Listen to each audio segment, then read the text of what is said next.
अस्सलाम वालेकुम दोस्तों, welcome to my channel Noori scary story. दोस्तों कैसे हो आप लोग? उम्मीद करता हूँ जहाँ होंगे खुश होंगे। अल्लाह ताला ऐसे ही खुश रखे और लंबी सेहत वाली ज़िंदगी अता फरमाए। जितने भी लोग परेशान हैं अल्लाह ताला उनकी परेशानियाँ दूर करे। जितने भी लोग बीमार हैं अल्लाह ताला उनको सेहत दे। और जितने भी लोग इस दुनिया से रुखसत हो चुके हैं अल्लाह ताला उनकी मग़फ़िरत फरमाए और उनकी दर्जात बुलंद करे, आमीन। चलते हैं आज की स्टोरी की तरफ, मगर स्टोरी से पहले अगर आप लोग इस तरह स्टोरीज पसंद करते हो तो इस चैनल को ज़रूर सब्सक्राइब कर लीजिए। बढ़ते हैं आज की कहानी की तरफ। 19 जुलाई 1985 एक दूर दराज गाँव जिसका नाम है शरीफपुरा, उत्तर प्रदेश के अटावा जिला में सुमित्रा नामी एक औरत अपने दरवाजे के पास खड़ी थी कि अचानक उसकी सांस फूलने और बेतरतीब होने लगी। चंद सेकंडों के अंदर वो जमीन पर गिर गई। एक पड़ोसी दौड़ा आया, उसे हिलाया, उसका नाम पुकारा, उसे होश में लाने की बेहद कोशिश की, लेकिन सुमित्रा ने कोई जवाब नहीं दिया। उसके ससुराल वालों और गांव वालों घबरा गए। पूरी तौर पर एक मुकामी डॉक्टर को बुलाया गया। उसकी नब्ज चेक करने के बाद डॉक्टर ने मायूस कौन खबर सुनाई, सुमित्रा इस दुनिया से जा चुकी है। ये इत्तला पूरे गांव में जंगल की आग की तरह फैल गई। इस अचानक मौत ने सबको हिला कर रख दिया। फिर भी खानदान और पड़ोसियों ने खुद को संभाला और हिंदू रिवायात के मुताबिक उसकी आखिरी रस्मात की तैयारी शुरू कर दी। कई गांव की औरतें सुमित्रा की लाश को अंदर ले गए ताकि उसकी लाश जलाने की तैयारी कर सके, उसे आखिरी बार सजाए। शुरू में सब कुछ मामूल के मुताबिक चल रहा था, लेकिन फिर उस कमरे के अंदर से एक औरत की चीख सुनाई दी। फिर एक और 19 औरतें मुकम्मल दहशत के साथ उस कमरे से भाग निकले। उनके चेहरे बेरौनक थे, आंखें वाज़े खौफ से खुली हुई थी। वो बोल नहीं सकती थी, वो ये वजाहत नहीं कर सकती थी कि उन्होंने क्या देखा था। और फिर वो आवाज़ शुरू हुई, एक डरावनी कटकट कटकट की आवाज़ घर के अंदर से गूंजने लगी। सब जानते थे कि अब इस कमरे में सिर्फ सुमित्रा की लाश है, कोई और नहीं। गांव में हंगामा मच गया। एक भी शख्स इस कमरे में जाने की हिम्मत नहीं कर सका। कुछ गांव वालों इतना डर गए कि उन्होंने अपने घरों के अंदर ही ताले लगा लिए। माहौल खौफ से घुटन महसूस होने लगा। आखिरकार कुछ बहादुर लोग दरवाजे की तरफ रेंगते हुए आए और खिड़की से झांक कर देखा। उन्होंने जो देखा उसने उनके फेफड़े से सांस निकाल दिया।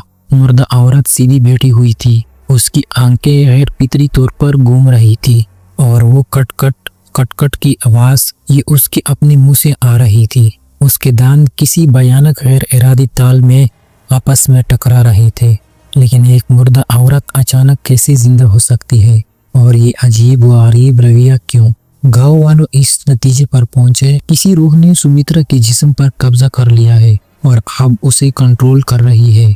गुजरते घंटों के साथ सुमित्रा ने मुकम्मल होश में आना शुरू किया, लेकिन उसके रवैये में बुनियादी तौर पर तब्दीली आ चुकी थी। उसने अपने ही खानदान के अफराद को पहचानने से इनकार कर दिया। उसने अपने शहर, अपने ससुराल वालों या यहाँ तक कि अपने बच्चों को भी तस्लीम नहीं किया, जिन्हें वो रोज अपने सीने से लगाया करती थी। उसके चेहरे के तासुरात, उसके अंदाज, सब कुछ बदल चुका था। और सबसे ज्यादा चौंकाने वाली बात, सुमित्रा ने अब ये कबूल करना छोड़ दिया कि वो सुमित्रा है। उसने इसरार किया कि वो मुकम्मल तौर पर कोई और है। समाजी दर्जाबंदी के उस सख्त दौर में उसने दावा किया कि वो एक आला जात से ताल्लुक रखती है। कोई भी समझ नहीं पा रहा था कि क्या हो रहा है। कुछ ने उसे रूह के कब्जे का नाम दिया, दूसरों ने उसे लानत करार दिया। सुमित्रा के खानदान के लिए ये साफ डरावना नहीं था, ये जज्बाती तौर पर तबाहकुन था। वो औरत जिसने उनके घर की देखभाल की थी, जो सबको करीब से जानती थी, जो उनके बच्चों की परवरिश करती थी, अब उन्हें अजनबियों की तरह देख रही थी। गांव में एक सवाल गूंज रहा था, यहाँ वाकई क्या हो रहा है? क्या वाकई किसी रूह ने सुमित्रा के जिस्म पर कब्जा कर लिया है? और अगर ऐसा है तो ये किसकी रूह हो सकती है? वक्त रेंगता हुआ आगे बढ़ा। जब भी खानदान वाले बातचीत करने या सवालात पूछने की कोशिश करते, सुमित्रा एक ही बात दोहराती, उसका असल घर कहीं और है और उसका हकीकी खानदान अब भी उसके वापस आने का इंतजार कर रहा है। ये हैरानकुन बयान पड़ोस के गांव में फैल गया और फिर जल्द ही एक नाम सामने आया जिसने उस राज की हकीकी जड़ें खोलनी थी। सुमित्रा के अंदर बार बार हवाला देने वाली रूह ने खुद को शिवा त्रिपाठी बताया, एक औरत औरत जो हाल ही में सर के शदीद चोट से मर गई थी। तो क्या शिवा त्रिपाठी वाकई सुमित्रा के जिस्म में आ गई थी, और क्यों? क्या उसका इस दुनिया में कोई अधूरा काम था? मई 1985 अटावा जिला का कस्बा डेबापुर। एक तपती हुई गर्मी की सुबह रेलवे के कारकुनों ने पटरियों के पास कुछ खौफनाक चीज दरियाफ्त की। एक औरत की लाश। जब वो करीब पहुंचे तो उन्होंने तस्दीक की कि वो मर चुकी है। तकरीबन 22 या 23 साल की, सर पर चोट के वाज़ेह निशानात थे। कुछ ही देर बाद हकाम ने उसकी शनाख्त कर ली। शिवा त्रिपाठी एक पढ़ी लिखी औरत थी, 2 छोटे बच्चों की माँ, एक ब्राह्मण घराने में पली बड़ी। उसकी शादी चीडीलाल द्विवेदी नामी एक नौजवान से हुई थी। ज़ाहिरी तौर पर चीडीलाल द्विवेदी का खानदान काबिल एहतराम और मुअज़्ज़ज़ लगता था, लेकिन अंदरूनी हकीकत एक तारीख कहानी बयान कर रही थी।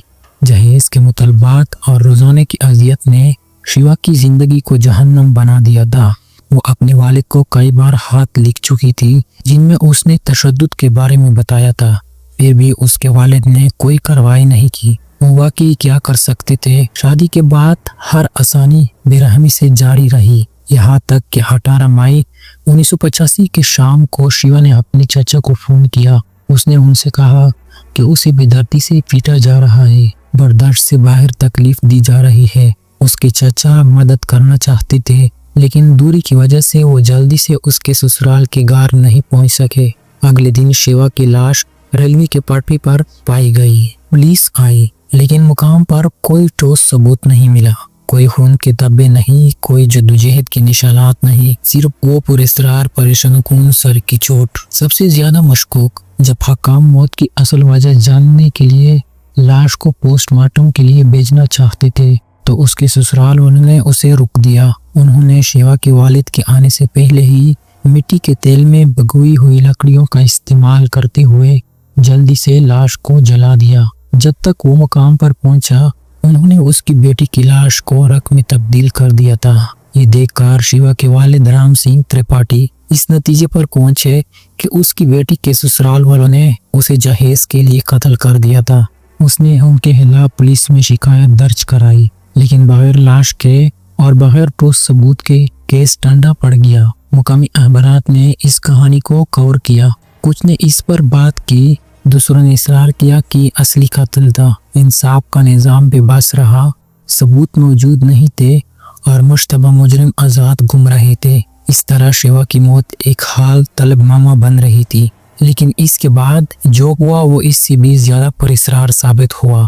शिवा वापस आ गई दूसरे जिस्म में, दूसरी जिंदगी के साथ, और यही से हमारी कहानी अपनी सबसे नाकाबिल यकीन बाब में दाखिल होती है। जब यूनिवर्सिटी ऑफ वर्जीनिया के सबसे मशहूर महक्किक डॉक्टर आयान स्टीवेंसन खुद इस छोटे से बाराती गांव में तहकीक करने आए, और उन्होंने जो दरियाफ्त किया वो साइंसी तफहीम से बलातर था। सबसे पहले पहुंची यूनिवर्सिटी ऑफ वर्जीनिया के डॉक्टर आयान स्टीवेंसन और उनके टीम माजिज माहिरीन नफ्सियात डॉक्टर स्टीवेन असरचा और डॉक्टर प्रेमोश दयाल। इन माहिरीन का मकसद ये मालूम करना था कि क्या वाकई एक औरत की शनाख्त बदल सकती है, और अगर ऐसा है तो साइंस इसकी वजाहत कैसे कर सकती है। मुहक्किकीन ने सबसे पहले शरीफपुरा जाकर सुमित्रा से मुलाकात की। इस मुलाकात के दौरान उन्होंने उसे कई पुरानी तस्वीर दिखाई, उसकी पिछली जिंदगी की भी और शिवा त्रिपाठी के खानदान के अफराद और रिश्तेदारों की भी। सुमित्रा ने अपने किसी भी रिश्तेदार को नहीं पहचाना,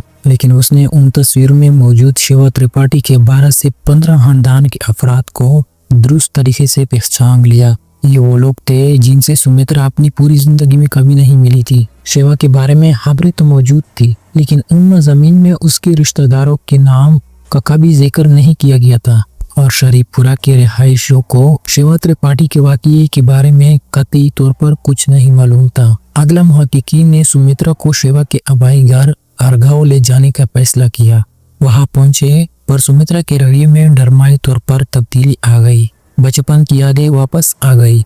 उसे हर तफसील, हर वाक़या याद आ गया। उसने हर गली और कोचे को पहचान लिया। ये वो जगह थी जहाँ सुमित्रा कभी नहीं गई थी। उसने अपना घर पहचान लिया। वो अंदर दौड़कर बावर्चीखाने में गई, अपनी माँ का हाथ पकड़ा और सुमित्रा या बल्कि शिवा रोने लगी। उसकी माँ हैरान मबहूत खड़ी रह गई। गर्चे सुमित्रा जिस्मानी तौर पर शिवा से बिल्कुल मुख्तलिफ नजर आती थी, लेकिन माँ समझ गई इस जिस्म के अंदर उसकी बेटी मौजूद है, क्योंकि वो जज्बात वो तासुरात शिवा से बिल्कुल मिलते जुलते थे। यहाँ तक कि उसके बोलने के अंदाज भी शिवा जैसे हो गई थी। डॉक्टर दयाल ने इस केस को पूरी तरह समझने के लिए गहरी नफ्सियाती जांच की। उन्होंने सुमित्रा पर मुतअद्दिद टेस्ट किए और दरियाफ्त किया कि उसको सोचने के नमूने और ज़हनी ढांचे एक पढ़े लिखे ब्राह्मण औरत जैसी है। सुमित्रा ने कभी स्कूल का मुंह नहीं देखा था और अनपढ़ थी, फिर भी हैरत अंगेज तौर पर इस मौत और बेदारी के वाक़ये के बाद सुमित्रा को खुद बहुत पढ़ना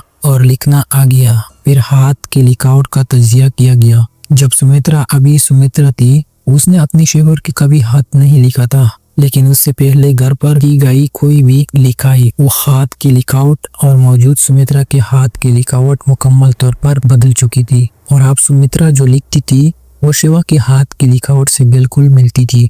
मुख्तसरन इस वाक़ये के बाद अगरचे जिस्म सुमित्रा का था, लेकिन उसके अंदर शिवा त्रिपाठी रह रही थी, जो महीनों पहले मर चुकी थी। यहाँ तक कि भरपूर सबूत के बावजूद गैर मुल्की साइंसदानों ने इस तनासख के तौर पर कबूल करने से इनकार कर दिया। वो रोज जैसे किसी चीज के वजूद पर यकीन नहीं कर सकते थे, इसलिए उन्होंने सुमित्रा के अजीब रवैये को एक साइंसी लेबल दिया, जिसे हम आम ज़बान में शनाख्त की मुंतकिली या आइडेंटिटी ट्रांसफॉर्मेशन कहते हैं। उस रुझान की उन्होंने वजाहत की कि ये उस वक्त होता है जब किसी एक शख्स के मुकम्मल शनाख्त, आदत, ज़बान, रवैया किसी न किसी तरह दूसरे में मुंतकिल हो जाती है। यूनिवर्सिटी ऑफ वर्जीनिया की टीम ने 50 से ज्यादा गवाहों के इंटरव्यू किए। सबने एक ही बात की तस्दीक की, सुमित्रा शिवा को जानती तक नहीं थी, फिर भी आप किसी न किसी तरह उसकी तरह जिंदगी गुजार रही है। डॉक्टरों ने सुमित्रा के हालात को एक नया नाम दिया, पोजीशन ट्रांस डिसऑर्डर,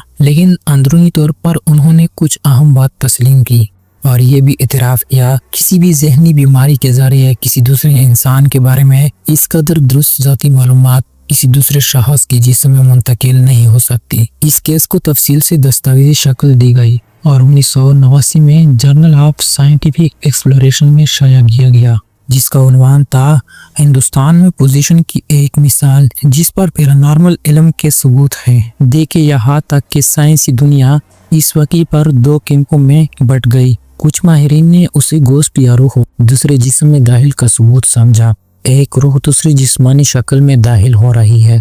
इसी दौरान नफ्सियात के हल्कों ने इसे पोजीशन ट्रांसफर या आइडेंटिटी ट्रांसफर डिसऑर्डर का लेबल लगाया, लेकिन दोनों फिरकों के पास कोई ठोस जवाब नहीं था जो ये वजाहत कर सके कि शिवा की इतनी ज्यादा ज़ाती मालूमात सुमित्रा के जिस्म में कैसे मुंतकिल हुई, जिससे वो बिल्कुल शिवा जैसी बर्ताव करने लगी। इस कहानी का एहसास खास तौर पर अजीब है। शिवा की पिछली मौत से बच्चे रिंकू और टिंकू अपनी माँ की इस नई शक्ल से मिले। वो जोर जोर से रोई, लेकिन बच्चों ने अपनी माँ को नहीं पहचाना क्योंकि जिस्म सुमित्रा का था। उसी दौरान सुमित्रा के असल बच्चे सुमित्रा को जानते थे, लेकिन सुमित्रा ने उन बच्चों के साथ कोई लगाव नहीं दिखाया। लेकिन आहिस्ता आहिस्ता वक्त आगे बढ़ा, सुमित्रा मामूल पर आ गई। वो शिवा के तौर पर अपने मैके वापस आ गई थी। उसने खानदान के अफराद से बातचीत की, अनगिनत बातें शेयर किए और आखिरकार वो सुमित्रा के घर वापस चली गई।